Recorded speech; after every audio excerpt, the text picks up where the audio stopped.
আমাদের মতো দুর্বল দেশের মানুষগুলোকে, ভিনদেশীরা, বিজাতিরা, তারা আমাদেরকে বিভক্ত করে এবং ডিভাইড অ্যান্ড রোল গেম তারা খেলে আমাদের ব্যাপারে। আমরা জানি সবাই, কিন্তু এরপরও আমরা ফাঁদে পা দিই। আমাদের মধ্যে তারা বিভক্তি সৃষ্টি করে, সেখানে সে তারা মনোবিধি মাতবরি করে, এবং আমরা কোমরটা সোজা করে আজ পর্যন্ত 50 বছর বয়স হয়েছে আমাদের, এই দেশটা আমরা এখনো দাঁড়াতে পারিনি। এর অন্যতম কারণ হলো আমাদের এই বিভক্তিগুলো, এই বিরোধগুলো, আমাদের এই পারস্পরিক যে লড়াই, এটা আমাদেরকে এগুতে। আল্লাহ সুবহানাহু ওয়া তাআলা আমাদের জন্য, বিশেষ করে ঈমানদারদেরকে লক্ষ্য করে, পরস্পরে ঐক্যবদ্ধ থাকা এটাকে আমাদের জন্য আবশ্যক করে দিয়েছেন, নির্দেশ জারি করেছেন। আর বিচ্ছিন্ন হওয়া, বিভক্ত হওয়া, এটাকে আমাদের জন্য হারাম করে দিয়েছেন। এই জন্য ঈমান সবসময় ঐক্যের আহ্বান করে।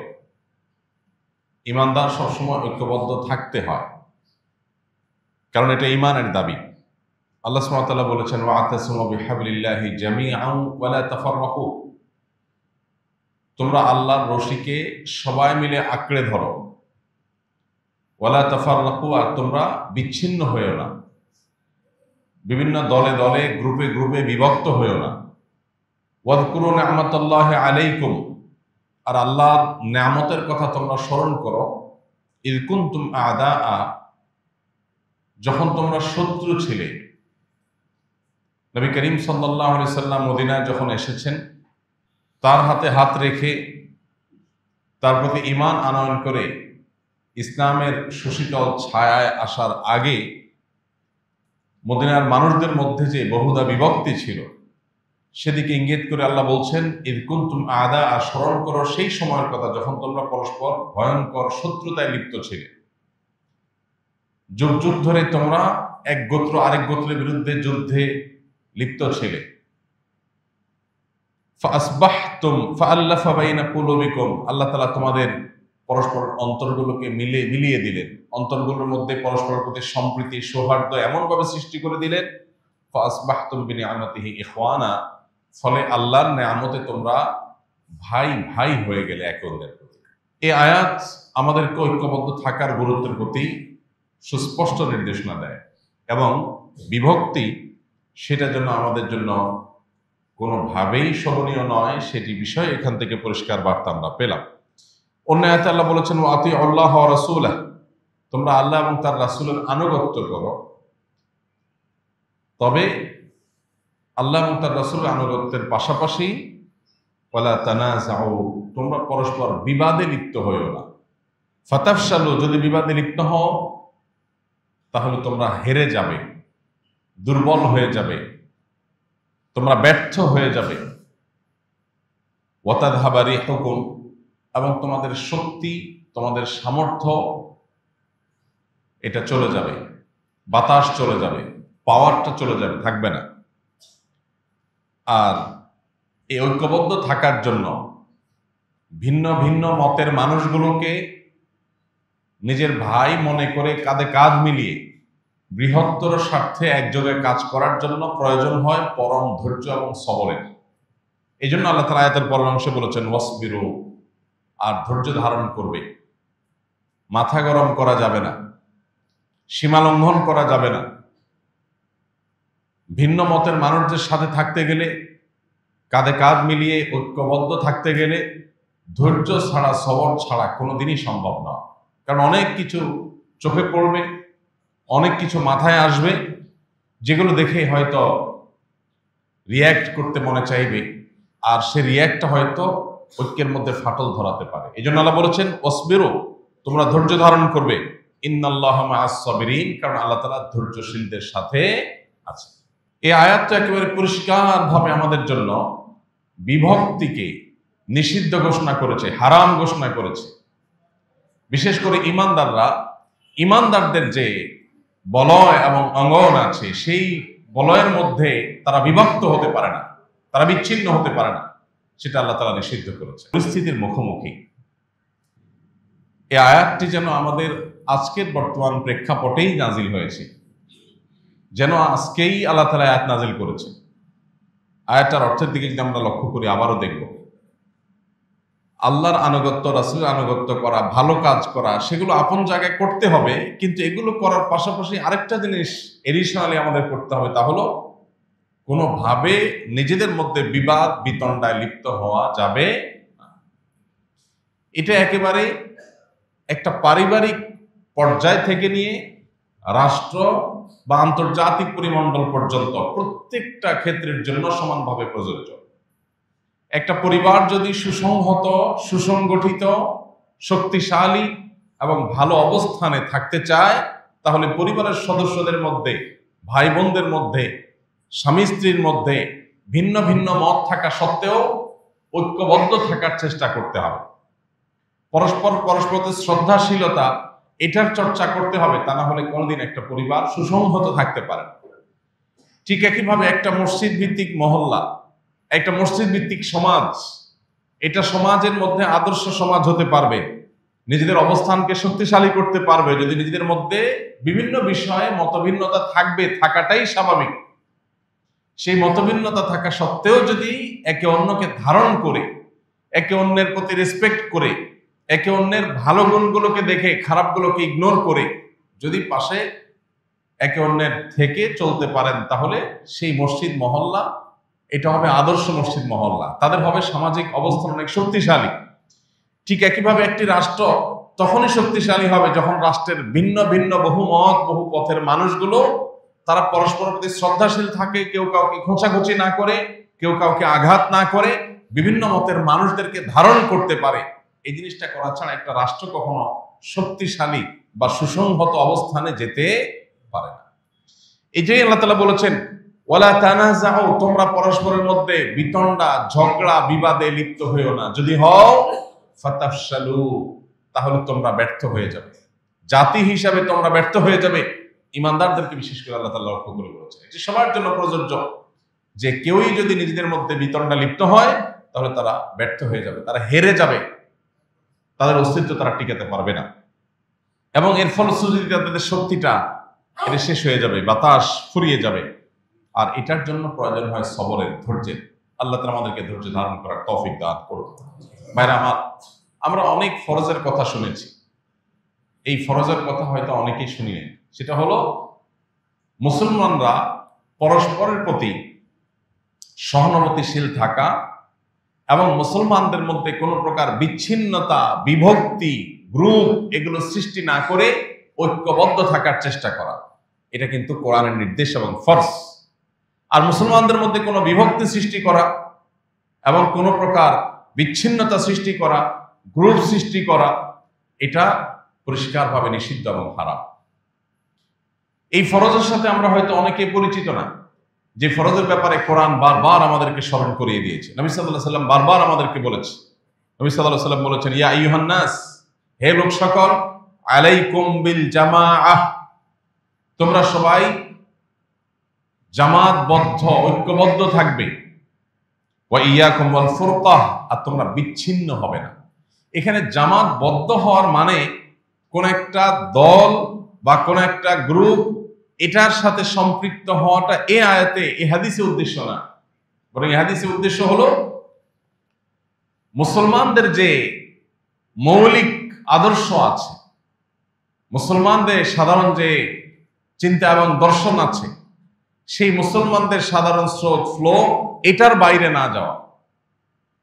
সেই সাধারণ স্রোতের মধ্যে থেকে আমরা বিভিন্ন প্ল্যাটফর্ম গড়ে তুলতে পারি, বিভিন্ন সংগঠন হতে পারে, বিভিন্ন প্রতিষ্ঠান হতে পারে, বিভিন্ন অর্গানাইজেশন হতে পারে, বিভিন্ন মুভমেন্ট হতে পারে। প্রত্যেকে যার যার চিন্তাধারা, প্রত্যেকে যার যার আদর্শ, তিনি যেটাকে সঠিক মনে করছেন সেটার আলোকে যে পদ্ধতিতে কাজ করলে ইসলাম এবং মুসলিমদের স্বার্থ রক্ষা হবে বলে মনে করছেন, সেই পদ্ধতি তিনি আগালেন।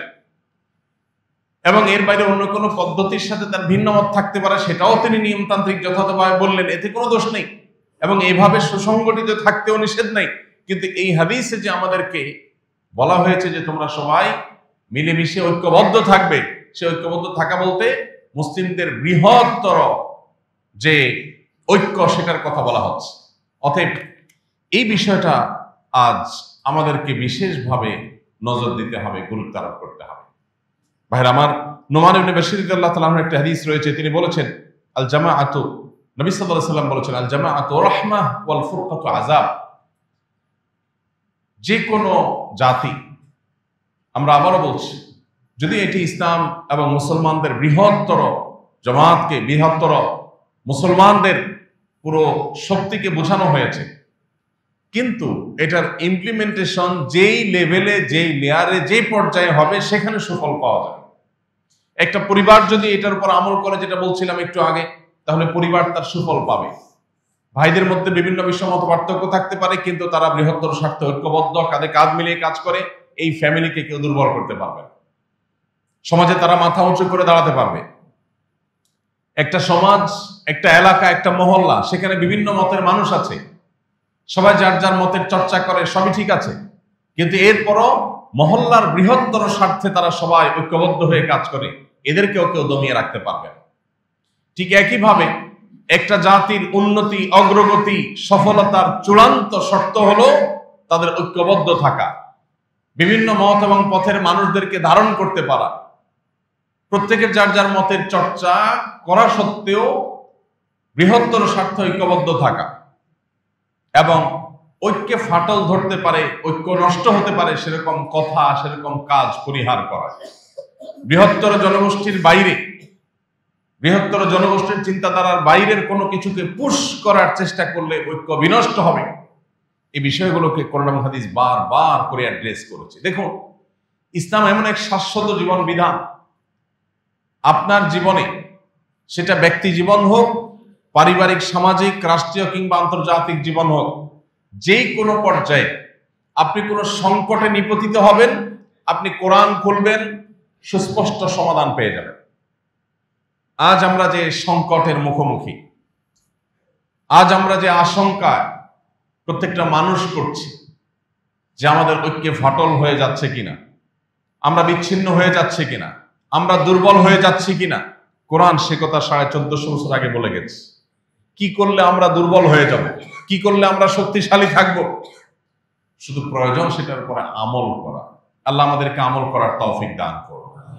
ভাইরা আমার, নবী করিম সাল্লাল্লাহু আলাইহি সাল্লামের আরেকটি হাদিস সহিহ মুসলিমে বর্ণিত হয়েছে। সে হাদিসে নবী সাল্লাল্লাহু আলাইহি সাল্লাম ইরশাদ করেছেন, ইন্নাল্লাহা ইয়ারদা লাকুম সালাসা ওয়া ইয়াকরাহু লাকুম সালাসা। আল্লাহ রাব্বুল আলামিন তোমাদের তিনটা কাজকে পছন্দ করেন আর তিনটা কাজকে অপছন্দ করেন। কোন তিনটা কাজ আল্লাহ পছন্দ করেন? ফায়ারদা লাকুম, আল্লাহ চান, পছন্দ করেন, আনতা আবুদুহু ওয়ালা তুশরিকু বিহি শাইআ, আল্লাহর ইবাদত করবে, আল্লাহর সঙ্গে কাউকে শরীক করবে না, পার্টনার সাব্যস্ত করবে না, শিরক করবে না। এটা হলো আল্লাহর পছন্দনীয় কাজ। দ্বিতীয়ত হলো ওয়াতাসিমু বিহাবলিল্লাহি জামিআ, আল্লাহর রশিকে সবাই ঐক্যবদ্ধভাবে আঁকড়ে ধরো, কোরআন এবং সুন্নাহকে ঐক্যবদ্ধভাবে আঁকড়ে ধরো, ইসলামকে ঐক্যবদ্ধভাবে ধারণ করো। 3 নম্বর হলো ওয়ালা তাফাররাকু, কোন প্রকার বিচ্ছিন্ন হয়েও না, নিজেরা বিভিন্ন গ্রুপে বিভক্ত হয়ে যেও না। এই তিনটা কাজ আল্লাহ পছন্দ করেন। আর যে তিনটা কাজ আল্লাহ অপছন্দ করেন সেগুলো কি? ওয়ায়াকরাহু লাকুম কিল ওয়া কাল ওয়া কাসরাতাস সুআল ওয়া ইদাআতাল মাল। আর যে তিনটা কাজকে আল্লাহ অপছন্দ করেন তার প্রথম হলো কিল ও কাল, কোন অথেন্টিক সোর্স ছাড়া কে কি বলেছে, কে কি ভেবেছে, মানুষের সম্পর্কে প্রপাগান্ডা, বিভিন্ন রকমের গুজব বা আনঅথেন্টিক সোর্স থেকে পাওয়া তথ্যের ভিত্তিতে মন্তব্য করে বেড়া, এটা আল্লাহ অপছন্দ করেন, এটা আল্লাহ পছন্দ করেন না। আর সোশ্যাল মিডিয়ার চতুর্দিকে দেখবেন এটার সয়লাভ চলছে, কে কি বলছে, কে কি ভাবছে, কার উদ্দেশ্য কি ছিল, অহেতুক এই সমস্ত বিষয়গুলোর পেছনে পড়ে থাকা, এটা আল্লাহ পছন্দ করেন। দ্বিতীয়ত হলো ওয়াকাসরাতাস সুআল, বেশি বেশি প্রশ্ন করা, বেশি বেশি ইতিবাচক পজিটিভ যথাযথ প্রশ্ন করলে সেটা নিন্দনীয় নয়। এখানে বেশি বেশি প্রশ্ন বলতে অহেতুক, অবান্তর, অপ্রাসঙ্গিক, অজাগায় এবং নিয়ম বহির্ভূত প্রশ্ন করা, অসৎ উদ্দেশ্যে প্রশ্ন করা, এটাকে আল্লাহ পছন্দ করেন। আর তৃতীয়ত হলো ইদাআতাল মাল, সম্পদ নষ্ট করা, সম্পদ অপচয় করা, সম্পদ নষ্ট করা, সম্পদ হানি করা, ভাঙচুর করা, অহেতুক সম্পদের ক্ষতি করা, এটা আল্লাহ তাআলা অপছন্দ করেন। তাহলে হাদিস থেকে আমরা বুঝলাম আল্লাহর পছন্দনীয় কাজের তালিকায় দুটি বিষয় বিশেষভাবে রয়েছে, এক হলো ঐক্যবদ্ধ থাকা, আর দ্বিতীয়ত হলো বিচ্ছিন্ন না হওয়া। যারা বিচ্ছিন্ন হয় না, এই মানুষগুলোকে আল্লাহ তাআলা পছন্দ করেন। ভাইরা আমার, বিভিন্ন মত, বিশেষ করে ভিন্ন মতের মানুষের সাথে চলতে পারা, এটা বিরাট বড় একটা যোগ্যতার ব্যাপার। এটা সবাই পারে না। আপনার সাথে আমার বিভিন্ন বিষয়ে মত পার্থক্য আছে, এরপরও আপনার সাথে আমি ঐক্যবদ্ধভাবে কোনো কাজ করতে পারছি, এটা হলো বিশাল বড় যোগ্যতার ব্যাপার। এই যোগ্যতা অর্জন করা ছাড়া পৃথিবীতে কেউই পরিপূর্ণভাবে সাকসেস হতে পারে না। আপনি একটা ব্যবসা পরিচালনা করবেন, আপনার ব্যবসায়িক পার্টনারের সাথে আপনার বিভিন্ন বিষয়ে মতভিন্নতা থাকতে পারে। আল্লাহ তাআলা বিভিন্ন রুচি দিয়ে মানুষকে সৃষ্টি করেছে, কিন্তু এরপরও আপনার ব্যবসার স্বার্থে তার সাথে ঐক্যবদ্ধ থাকতে পারাটা, এটা একটা যোগ্যতার ব্যাপার। এই যোগ্যতা যদি উভয় পার্টনার বা সব পার্টনারদের মধ্যে না থাকে, তাহলে তারা সাকসেস হয় না। ঠিক একইভাবে একটা রাষ্ট্র, একটা সমাজ, এটা গঠন করতে গিয়ে সমাজের সমস্ত সদস্যরা, মানুষগুলো, তারা যদি ঐক্যবদ্ধ না থাকে, তাদের নেতৃবৃন্দ যদি তাদেরকে ঐক্যবদ্ধ রাখতে না পারেন, বিশেষ করে জাতীয় স্বার্থে, তাহলে সেই জাতি সারা জীবন বিদেশিদের, ভিনদেশীদের, ভিন ধর্মের, ভিন জাতির গোলামি করা ছাড়া তাদের কপালে আর কিছু জুড়তে পারে না। আল্লাহ রাব্বুল আলামিন আমাদেরকে ঐক্যবদ্ধ থাকার গুরুত্বকে বোঝার তৌফিক দান করুন। ভাইরা আমার, নবী করিম সাল্লাল্লাহু আলাইহি সাল্লাম আরেকটা হাদিসে প্রসঙ্গ উল্লেখযোগ্য, তিনি বলেছেন, লা তাবাগাদু ওয়ালা তাহাসাদু ওয়ালা তাদাবারু ওয়া কুনু ইবাদাল্লাহি ইখওয়ানা। তোমরা একে অন্যের সাথে শত্রুতা, বিদ্বেষে লিপ্ত হইও না, এবং তোমরা একে অন্যের প্রতি হিংসা পরায়ণ হইও না, একে অন্যের পেছনে লেগো না। তোমরা পরস্পরের ভাই হয়ে থাকো, আল্লাহর বান্দা হয়ে থাকো, ইমানদারদেরকে লক্ষ্য করে আল্লাহ বলেছেন। অতএব এই হাদিসগুলো আজ আমাদের জন্য খুবই গুরুত্বপূর্ণ। বিশেষ করে আজকের সমাজ বাস্তবতায় এই হাদিস বড় অসহায় একটা অবস্থানের মতো। অর্থাৎ এই হাদিসকে কেউ খুব একটা গুরুত্বের সাথে আমলে নেয় না। হিংসা আজ আমাদের সবচেয়ে পছন্দের আইটেম। পরস্পরের সাথে লেগে থাকা, একজন আরেকজনের সাথে শত্রুতা করা, অসুস্থ প্রতিযোগিতা এবং কম্পিটিশনে লিপ্ত হওয়া, এটা আমাদের নিত্য নৈমিত্তিক একটা বিষয়ে পরিণত হয়েছে।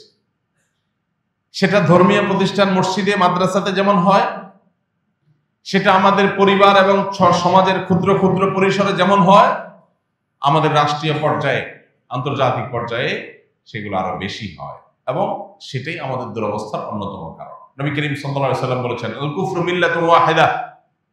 সমস্ত কুফরি শক্তি, মুসলিম বিরোধী শক্তি, তারা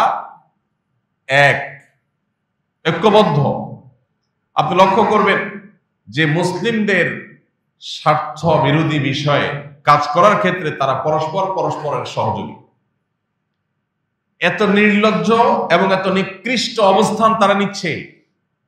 মানবতা বিরোধী অপরাধ হচ্ছে, মানুষ খুন হচ্ছে, শত শত শিশু নিহত হচ্ছে, দুর্ভিক্ষে মানুষ মারা যাচ্ছে, সেখানে ত্রাণের গাড়ি ঢুকতে দেওয়া হচ্ছে না, নীরবে সব সমর্থন করে যাচ্ছে। অতিথি ডেকে এনে তাদেরকে লাঞ্ছিত করছে, অপমানিত করছে, মিডিয়ার সামনে শত শত অপসরা, গোটা বিশ্বের মানুষের সামনে তাদেরকে নাজেহাল করে ছাড়ছে। কিন্তু একটা লোক বলছে না যে লোকটা বেয়াদব বা অসভ্য, কেউ বলছে না। প্রত্যেকটা লোক মুখে কুলুপ দিয়ে বসে আছে। কেন? তাদের বৃহত্তর স্বার্থ নষ্ট হবে।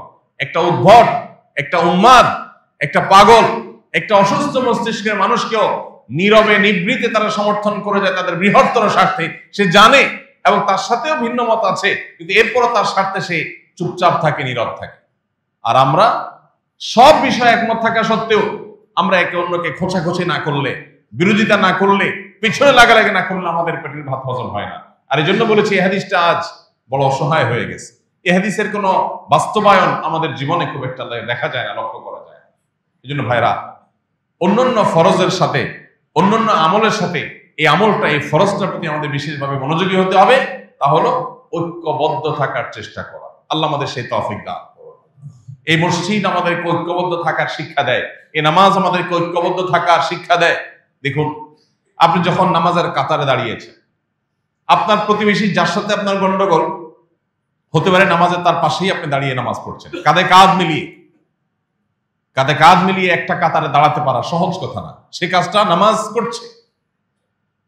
আপনি আরেকটা ইসলামিক দল, তাদের আইডিওলজির সাথে আপনার ভিন্ন মত আছে, এরপরও আপনারা নামাজের জামাতে কাঁধে কাঁধ মিলিয়ে দাঁড়াচ্ছি। এটা ঐক্যের শিক্ষা দেয় যে মত ভিন্ন হতে পারে, কিন্তু নামাজ আমাকে একত্র করছে, আমাকে পাশাপাশি দাঁড়াতে উৎসাহিত করছে, উদ্বুদ্ধ করছে এবং ফাঁকা জায়গা রাখতে নিষেধ করছে। নবী সাল্লাল্লাহু আলাইহি ওয়াসাল্লাম বলেছেন, খায়রুকুম আলিয়ানুকুম মানাকা ফিস সালাহ, তোমাদের ভিতরে সবচেয়ে ভালো মানুষ হলো তারা যারা নামাজের মধ্যে পাশের নামাজি ভাইয়ের জন্য তার কাঁধকে কোমল করে দেয়, হার্ড করে না, অর্থাৎ অন্য ভাইকে ধারণ করে, তাকে জায়গা করে দেয়। আপনি ভিন্ন মতের মানুষকে নামাজের মধ্যে ঐক্যবদ্ধ করছেন, মসজিদ থেকে বের হয়ে দুইজনের দুইটা কেবলা বানাচ্ছেন, দুজন দুজনের বিরোধিতা করছেন, শত্রুতা করছেন। ভাইরা আমার, এই জন্য এইটার চর্চা আমাদের সমাজে, আমাদের ব্যক্তিতে, আমাদের ভেতরে অনেক বেশি বাড়াতে হবে। আল্লাহ আমাদের সবাইকে সে তৌফিক দান করুন। আজ আমরা কিভাবে ঐক্যবদ্ধ থাকব সেই সূত্র আমরা খুঁজে বেড়াচ্ছি। পৃথিবীর মানুষকে ঐক্যবদ্ধ থাকার সবচেয়ে বড় শিক্ষা দিয়েছেন যিনি, তিনি হলেন মুহাম্মদ সাল্লাল্লাহু আলাইহি ওয়াসাল্লাম। এটা কথার কথা নয়। তিনি শুধুমাত্র থিওরি দিয়ে ক্ষান্ত হন নাই, তিনি যে জীবন দর্শন উপস্থাপন করেছেন বিশ্ববাসীর কাছে, সেটা আল্লাহর দেওয়া জীবন দর্শন। সেই জীবন দর্শনের প্রত্যেকটা বিষয় তিনি যেমন থিওরি দিয়েছেন, সেটার বাস্তবায়ন তিনি করেছেন, সেটার প্রয়োগ তিনি করেছেন, দৃষ্টান্ত তিনি স্থাপন করেছেন। পৃথিবীর ইতিহাসের অন্যান্য মনীষী যারা মানুষের জীবন দর্শনের বিভিন্ন থিওরি দিয়ে গেছেন, জীবনে নিজে কোনোদিন বাস্তবায়ন করেন নাই। রাষ্ট্রবিজ্ঞান নিয়ে তার অনেক ভাবনা আছে, সেগুলো রেখে গেছেন, কিন্তু তিনি কখনো রাষ্ট্র চালায়া সেটার বাস্তবায়ন করে তিনি দেখাতে হয়তো পারেননি। কিন্তু মুহাম্মদ সাল্লাল্লাহু আলাইহি ওয়াসাল্লাম এমন একজন মানুষ, তিনি যা বলেছেন সেটা নিজে করে দেখিয়েছে। এরকম আরেকটা নজির আপনি পৃথিবীতে হয়তো খুঁজে পাওয়া কঠিন হবে। ভাইরা আমার, কিভাবে আমরা ঐক্যবদ্ধ থাকব তার সবচেয়ে বড় এক্সাম্পল, সবচেয়ে বড় উদাহরণ মুহাম্মদ সাল্লাল্লাহু আলাইহি ওয়াসাল্লাম। আমরা শুরুতে যে আয়াত তেলাওয়াত করছি, সেই আয়াতে কিন্তু সেই সূত্র রয়েছে। আল্লাহ রাব্বুল আলামিন বলেছেন, ওয়াযকুরু নি'মাতাল্লাহ, হে মদিনাবাসী, হে মুসলমানেরা, তোমরা আল্লাহর সেই নিয়ামতের কথা স্মরণ করো। ইয কুনতুম আ'দাআ, যখন তোমরা পরস্পরের শত্রু ছিলে। আউস খাজরাজ, বনু কুরাইজা, বনু নাজির, মক্কার গোত্রগুলো পরস্পরের সাথে এমন ভাবে বিদ্বেষ, শত্রুতায় লিপ্ত হয়েছে, যুগ যুগ ধরে তারা যুদ্ধ করেছে। বাবা মারা যাওয়ার সময় ছেলেকে ওসিয়ত করে যেত যে আমি আমার অমুক গোত্র যারা আমার শত্রু, তাদের থেকে প্রতিশোধ পরিপূর্ণ নিয়ে তাদেরকে সমূলে শেষ করে যেতে পারলাম না, আমি চলে যাচ্ছি, তোমার কাঁধে দায়িত্ব দিয়ে গেলাম, তুমি বাকি কাজ করবা। সেই ছেলে আবার মরার সময় তার সন্তানকে ওসিয়ত করে যেত। এই ছিল যাদের ট্র্যাডিশন। আল্লাহ বলেছেন, ফাআল্লাফা বাইনা কুলুবিকুম, তোমাদের মধ্যে বহুদা বিভক্ত জাতিকে আল্লাহ তাআলা একত্র করে দিলেন। কিরকম একত্র করে দিলেন? আউস এবং খাজরাজ উভয় গোত্রের মানুষেরা নবী সাল্লাল্লাহু আলাইহি সাল্লামের নেতৃত্বে একই প্লেটে দস্তরখানে বসে তারা খাবার খেয়েছে এবং কাঁধে কাঁধ মিলিয়ে কান্নাহুম বুনিয়ানুম মারসুস, সীসা ঢালা প্রাচীরের মতো তারা একে অন্যের সাথে কাঁধে কাঁধ মিলিয়ে আল্লাহর রাহে লড়াই করেছেন, জিহাদ করেছেন। যেখানে পরস্পরে তারা যুদ্ধে লিপ্ত ছিলেন, সেখানে তাদের সব শক্তিগুলো এক হয়ে গেল। মিরাকল কি ছিল? মুহাম্মদ সাল্লাল্লাহু আলাইহি সাল্লামের যোগ্য নেতৃত্ব। তিনি যখন মদিনায় এসেছেন, মদিনায় ইহুদিদের বসবাস ছিল, মদিনার স্থানীয় অরিজিনাল যারা তাদের বসবাস ছিল, আশেপাশে বেদুইনদের বসবাস ছিল। এখন আবার নবী সাল্লাল্লাহু আলাইহি সাল্লামের নেতৃত্বে মক্কা থেকে শত শত হাজারো মানুষ শরণার্থী হয়ে এসেছে, আশ্রয় প্রার্থী হয়ে এসেছে, মদিনায় অতিথি হয়ে এসেছে, তাদের বসবাস শুরু হয়েছে। চারটি শ্রেণীর মানুষের বসবাস মদিনায় ছিল। একদিকে ইহুদি, অপরদিকে মদিনার যে মানুষগুলো তারা আদি এবং প্রাচীন মুশরিকরা, আবার অপরদিকে বেদুইনরা, মদিনার আশেপাশে ছোট ছোট গোত্রে যারা বিভক্ত ছিল। এবং চতুর্থ শ্রেণীর মানুষ ছিলেন মক্কা থেকে নবী সাল্লাল্লাহু আলাইহি ওয়াসাল্লামের নেতৃত্বে আসা মুহাজির সাহাবীরা।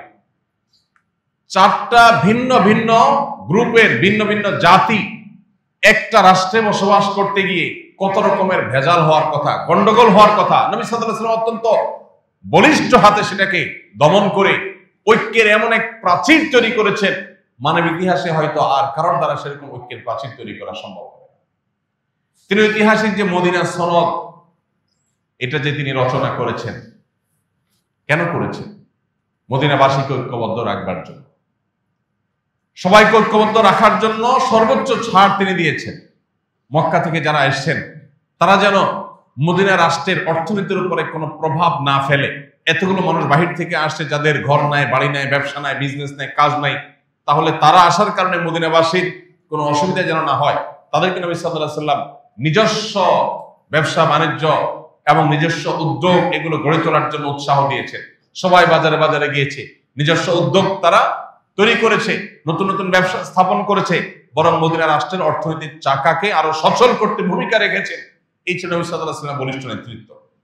ইহুদিরা ঝামেলা করতে পারে, তাদের সাথে আগেই লিখিত চুক্তি করে ফেলেছেন, যাতে তারা গাদ্দারি করলে তাদের চুক্তির আলোকে তাদের বিরুদ্ধে অ্যাকশন নেওয়া যায়।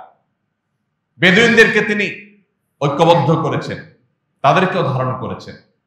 আমরা দেখি কোরআন আমাদেরকে ঐক্যবদ্ধ হওয়ার সূত্র শিখিয়েছে।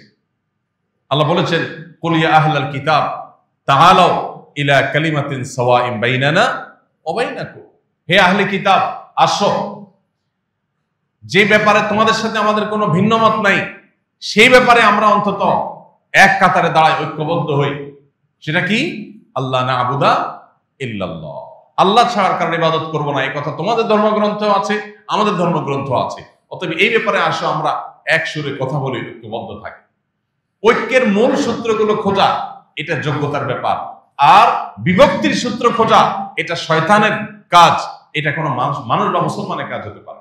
এই জন্য ভাইরা, আমাদের মধ্যে নবী সাল্লাল্লাহু আলাইহি ওয়াসাল্লামের ঐক্যের এই মূল সূত্রগুলোকে খুব বেশি ধারণ করার চেষ্টা করতে হবে। আপনারা লক্ষ্য করলে দেখবেন, মদিনায় নবী সাল্লাল্লাহু আলাইহি ওয়াসাল্লাম যখন এসেছেন, সেখানে কিন্তু আমরা যে চারটা জনগোষ্ঠীর কথা বলেছি, চারটা জাতির কথা বলেছি, পঞ্চম আরেকটা গ্রুপ ছিল মুনাফিকরা, যারা না ইহুদিদের সলিড ইহুদি ছিল, না মুসলমানদের ছিল। তারা মূলত দুই দলের সাথে তাল মিলিয়ে চলতো, বিশেষ করে মুসলমানদের প্রতি বিদ্বেষ লালন করত, কাফেরদের গুপ্তচরের ভূমিকায় অবতীর্ণ হতো। সেই মুনাফিক যারা, তারা তো আদতে মুসলমান ছিল না, তারা তো ইসলামের শত্রু ছিল। আল্লাহ কোরআনে মুনাফিকদের সম্পর্কে বলেছেন, তারা ফিদ্দারকিল আসফালা মিনান নার, জাহান্নামের সবচেয়ে অতল তলে তারা হারিয়ে যাবে, শাস্তি হবে তাদের। তাহলে যে মুনাফিকরা অমুসলিম, সেখানে মদিনায় অন্যান্য অমুসলিমদের মতো তাদের সাথে ট্রিট করার কথা ছিল, নবী সাল্লাল্লাহু আলাইহি ওয়াসাল্লাম সেটা করেন নাই। তারা মুসলমানদের বিরুদ্ধে, মুসলিম রাষ্ট্রের বিরুদ্ধে ষড়যন্ত্র লিপ্ত হয়েছিল। রাষ্ট্রের বিভিন্ন তথ্যকে তারা বাহিরে পাচার করত। নিয়ম অনুযায়ী তাদের মৃত্যুদণ্ড হওয়ার কথা ছিল, তাদের শাস্তি হওয়ার কথা ছিল, কিন্তু নবী সাল্লাল্লাহু আলাইহি ওয়াসাল্লাম সেটা একবারও করেননি। কেন করেননি?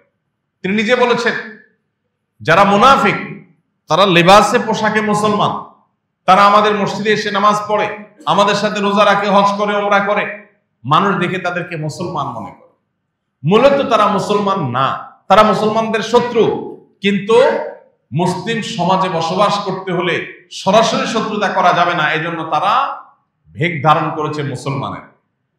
এই মানুষগুলোর বিরুদ্ধে যদি আমি এখন অ্যাকশন নেই, নবী সাল্লাল্লাহু আলাইহি ওয়াসাল্লাম বলেছেন, আমি যদি তাদেরকে বিচারের মুখোমুখি করি, তাদেরকে যদি শাস্তি দেই, তাহলে মুসলমানদের ব্যাপারে বিশ্ববাসীর কাছে ভুল বার্তা যাবে, অন্যান্য জাতি মনে করবে মুসলমানরা নিজেরা মারামারিতে লিপ্ত হয়ে গেছে। এটা যেন না হয়, সেজন্য মুনাফিকদের শাস্তি দেওয়া থেকে তিনি বিরত থাকলেন। তাহলে বোঝা গেল, ঐক্যবদ্ধ থাকতে গেলে বহু উল্টাপাল্টা দেখার পরও ঐক্যের প্রয়োজনে সেটাকে হজম করার অভ্যাস এবং শক্তি গড়ে তুলতে হবে। আরেকটা উদাহরণ আমরা দিতে পারি, নবী করিম সাল্লাল্লাহু আলাইহি ওয়াসাল্লাম যখন মক্কা বিজয় করলেন, মক্কা বিজয়ের পর আপনারা জানেন, কাবা ঘরের এক পাশে যে বুক পরিমাণ ওয়াল দিয়ে ঘেরাও দেওয়া আছে, রাউন্ড করা, যেটাকে হাতিমে কাবা বলা হয়, এটা কাবার ভেতরের অংশ ছিল। ইব্রাহিম আলাইহিস সালাম যে কাবা নির্মাণ করেছেন সেটা এটা সহ ছিল। পরবর্তীতে নবী করিম সাল্লাল্লাহু আলাইহি ওয়াসাল্লামের দাদা আব্দুল মুত্তালিবের নেতৃত্বে কুরাইশরা যখন কাবার ওয়াল পুরান হয়ে ভেঙে পড়ে যাচ্ছে, এরকম অবস্থা, সেটাকে ভেঙে আবার পুনর্নির্মাণ করেছে, তখন তারা এই হাতিমের অংশটাকে বাহিরে রেখেছে, বারান্দার মতো এটাকে ঘেরাও দিয়েছে। তাহলে ইব্রাহিম আলাইহিস সালাম যে অংশটাকে পুরাটাকে মূল ওয়ালের অধীনে এনেছিলেন, তারা সেটা করে নাই, একটু বাহিরে রেখেছে। তো নিশ্চয়ই কাজটা সঠিক না, এই অর্থে যে পুরাটাই তো মসজিদ, এখন কিছু অংশ বাহির হয়ে গেল, ইব্রাহিম আলাইহিস সালামের ভিত্তিটা তো একটু নড়ে গেল। তো নবী করিম সাল্লাল্লাহু আলাইহি সাল্লাম আমাদের আয়েশাকে বলেছেন, আয়েশা, লাউলা কওমুকি হাদিসু আহদিন বিল ইসলাম, তোমার জাতি, তোমার বংশের লোক, এই মক্কার মানুষেরা যদি নতুন মুসলমান না হতো, তাহলে আমি এই কাবা ভেঙে আবার ইব্রাহিম আলাইহিস সালামের যে ভিত্তি তার উপরে পুরা চৌহদ্দির উপরে পুনর্নির্মাণ করতাম। অর্থাৎ একটা ভুল কাজ হয়েছে, ভুলটা সংশোধন আমি করতে চাচ্ছি, বাট আমি করব না, কারণ এটা করতে গেলে কি হবে, এরা মাত্র নতুন মুসলমান হয়েছে, এরা বলবে মোহাম্মদ আমাদেরকে ইসলামে দীক্ষিত করে দেখে আমাদের কাবা ভাঙা শুরু করে দিচ্ছে। ভুল বুঝবে, যাতে ঐক্যের মধ্যে ফাটল না হয়, যাতে বিভক্তি তৈরি না হয়, যাতে ভুল বোঝাবুঝি তৈরি না হয়, সেজন্য একটা উচিত কাজ পর্যন্ত না করা, এটা অবস্থা ভেদে, পরিস্থিতি ভেদে নবী সাল্লাল্লাহু আলাইহি ওয়াসাল্লামের আদর্শ থেকে আমরা শিখতে পাই। অতএব আজ আমাদেরকে জাতীয় স্বার্থে ঐক্যবদ্ধ হতে হলে সব কথা বলা যাবে না, সব কাজ করা যাবে না, বিশেষ করে আমাদের বিভক্তির হাত থেকে আমাদেরকে রক্ষা করার জন্য। আল্লাহ আমাদেরকে বুঝার তৌফিক দান করুন। ভাইরা আমার, ইসলাম আমাদেরকে সেজন্য বৈচিত্র্যময় ঐক্যের কথা বলে। ডক্টর খন্দকার আব্দুল্লাহ জাহাঙ্গীর রাহিমাহুল্লাহর একটা কথা আপনারা বারবার শুনেছেন, তিনি বলতেন ইত্তেহাদ মাআল ইখতিলাফ, এটি আমাদের ধারণ করতে হবে, বৈচিত্র্যময় ঐক্য। আপনার সাথে আমার বহু বিষয় ভিন্ন মত আছে, কিন্তু অনেক বিষয় আবার ঐক্যমত আছে। যে বিষয়ে আমরা একমত, সে বিষয়ে আমরা একসাথে কাজ করি। ভিন্ন মতের জায়গায় আমরা ভিন্ন হয়ে যাই, কিন্তু বিরোধিতা বা শত্রুতায় লিপ্ত না হই। আল্লাহ রাব্বুল আলামিন ঐক্যের এই গুরুত্ব আমাদের বাসা বাড়িতে, আমাদের ব্যবসা বাণিজ্যে, আমাদের মসজিদ ভিত্তিক মহল্লায়, আমাদের সমাজ ভিত্তিক কার্যক্রমে, আমাদের রাষ্ট্রীয় কার্যক্রমে, আমাদের জীবনের প্রত্যেকটা ক্ষেত্রে এটাকে আল্লাহ তাআলা বাস্তবায়ন করার তৌফিক দান করুন। এটার গুরুত্বকে আমাদের আল্লাহ বোঝার তৌফিক দান করুন। ভাইরা আমার, সময় এসেছে এই সম্পর্কে আমাদের সচেতন হওয়া, সতর্ক থাকার, সজাগ থাকার, যাতে আমরা কখনো কোনো পরিস্থিতিতে বিভক্ত না হয়। আমরা ভিন্ন মত পোষণ 100 বার করব, কিন্তু বিভক্ত হব না এবং একে অন্যের সাথে শত্রুতায় লিপ্ত হব না। শয়তান সে আমাদেরকে পরস্পরের মুখোমুখি করে দেয়, আমাদের পরস্পরকে শত্রু হিসাবে দেখায়। মূল শত্রু আমাদের দৃষ্টির আড়ালে থেকে যায়, শক্তিগুলো ক্ষয় হয় নিজেদের বিরুদ্ধে। আমরা আমাদের কমন শত্রু আছে, যে আপনারও শত্রু আমারও শত্রু, আপনার সাথে আমার ভিন্ন মত আছে, কিন্তু আপনারও শত্রু আমারও কমন যে শত্রু আছে তার বিরুদ্ধে আমাদের ঐক্যবদ্ধ লড়াই চালানো দরকার, সেটা আমরা চালাচ্ছি না। বিশেষ করে আমাদের মতো দুর্বল দেশের মানুষগুলোকে ভিনদেশীরা, বিজাতিরা, তারা আমাদেরকে বিভক্ত করে এবং ডিভাইড অ্যান্ড রোল গেম তারা খেলে আমাদের ব্যাপারে। আমরা জানি সবাই, কিন্তু এরপরও আমরা ফাঁদে পা দেই। আমাদের মধ্যে তারা বিভক্তি সৃষ্টি করে, সেখানে সে তারা মনোবিধি মাতবরি করে, এবং আমরা কোমরটা সোজা করে আজও পর্যন্ত দাঁড়াতে পারিনি। এর অন্যতম কারণ হলো আমাদের এই বিভক্তিগুলো, এই বিরোধগুলো, আমাদের এই পারস্পরিক যে লড়াই, এটা আমাদেরকে এগুতে দেয়। আল্লাহ রাব্বুল আলামিন আমাদেরকে সহনশীল হওয়ার, ধৈর্যশীল হওয়ার এবং ভিন্ন মতের মানুষকে ধারণ করার মতো শক্তি দান করুন, এবং জাতীয় স্বার্থে, বিশেষ করে একজন মুসলমান হিসাবে দ্বীনের স্বার্থে সকল ইমানদারদের সাথে ঐক্যবদ্ধ থাকা, ভিন্ন ভিন্ন মত থাকা সত্ত্বেও প্রত্যেককে ধারণ করে চলার তৌফিক আল্লাহ আমাদের সবাইকে দান। আস-সুন্নাহ ফাউন্ডেশন, উম্মার স্বার্থে সুন্নাহর সাথে।